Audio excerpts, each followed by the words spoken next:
नमस्ते विद्यार्थियों। हम लोग कथा साहित्य के प्रश्न पत्र के अंतर्गत गोदान उपन्यास की कथा वस्तु पर चर्चा कर रहे थे और ग्रामीण कथा वस्तु की 2-3 घटनाओं को हमने कथा वस्तु के अंतर्गत समाहित किया था। चूँकि उपन्यास की ग्रामीण कथा वस्तु में घटनाओं की अधिकता है जो होरी, उसके परिवार और अन्य ग्रामीण पात्रों के साथ जुड़ी हुई है और विस्तार लिए हुए है। यह ग्रामीण कथा इसलिए भी विस्तृत और व्यापक है क्योंकि प्रेमचंद जी इस उपन्यास में ग्रामीण कथा के माध्यम से सारे भारतीय कृषक जीवन की, किसान जीवन की सच्चाइयों को प्रस्तुत करना चाह रहे थे।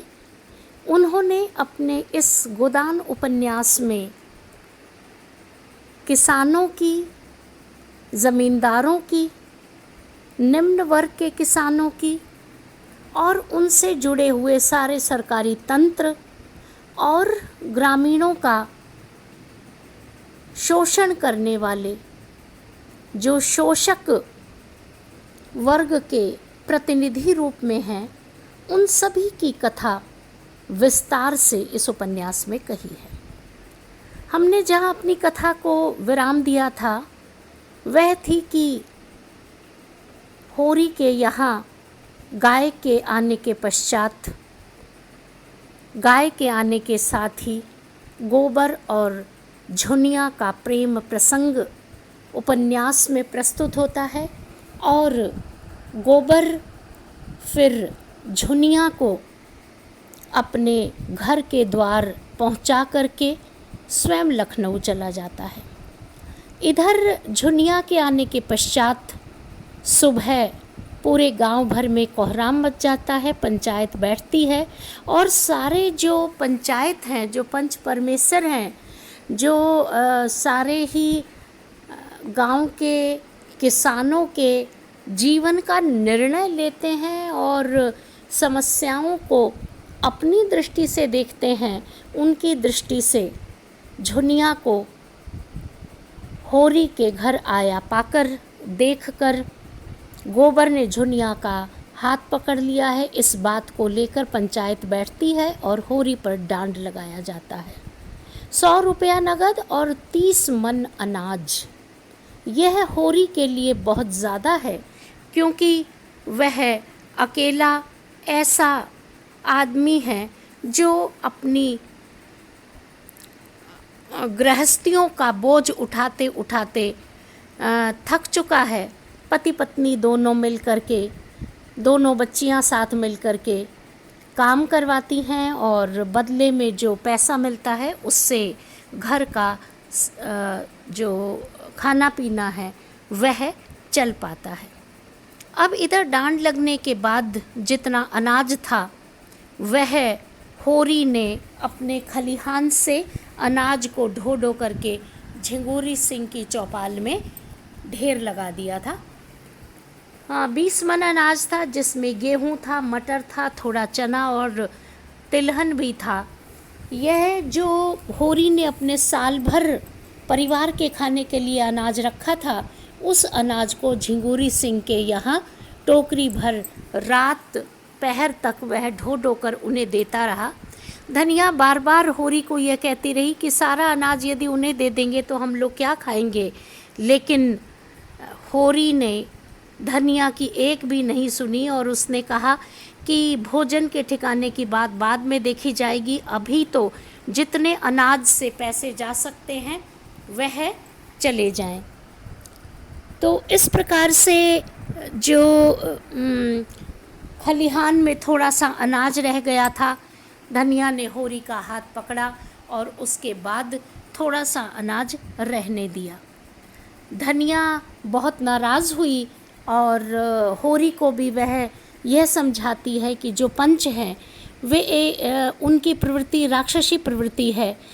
उन्होंने हम पर ज़बरदस्ती ही बिरादरी की लाज के कारण और सारा उन्होंने हम पर डांड लगा दिया है। इसकी कोई ज़रूरत नहीं थी।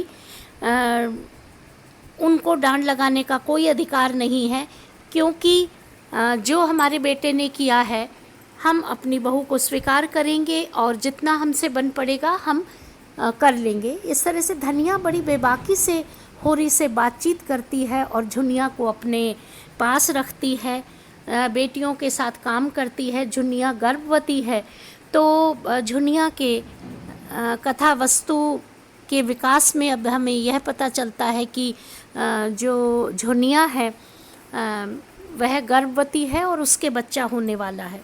इसलिए धनिया अपनी दोनों बच्चियों से कहती है कि वे झुनिया का ध्यान रखे, झुनिया के खाने पीने का ध्यान रखे, और उनके घर में अब बच्चा आने वाला है, नया मेहमान आने वाला है। धनिया और धनिया की दोनों बेटियां सोना और रूपा इस बात को लेकर के उत्साहित हैं और फिर कथा वस्तु में विकास होता है और धनिया अपनी दोनों बच्चियों के साथ सोना और रूपा के साथ सोहर गा रही है, क्योंकि झुनिया के बच्चा हुआ है।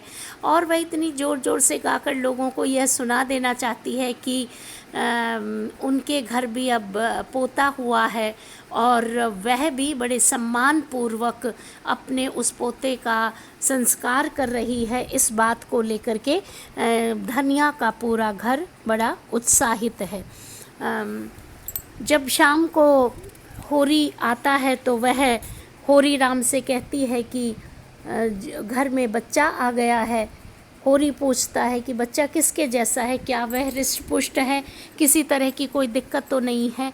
तो धनिया उसे बताती है कि वह पूरी गोबर की शक्ल का है। तो इस प्रकार उनके घर में बच्चे का आगमन होता है और बच्चे को लेकर उनके परिवार में खुशियाँ आती हैं। धनिया चिंतित रहती है कि जाने गोबर कहाँ गया है, कैसे रह रहा होगा, और उसे अपनी पत्नी और हम लोगों की तनिक बेफिक्र नहीं है।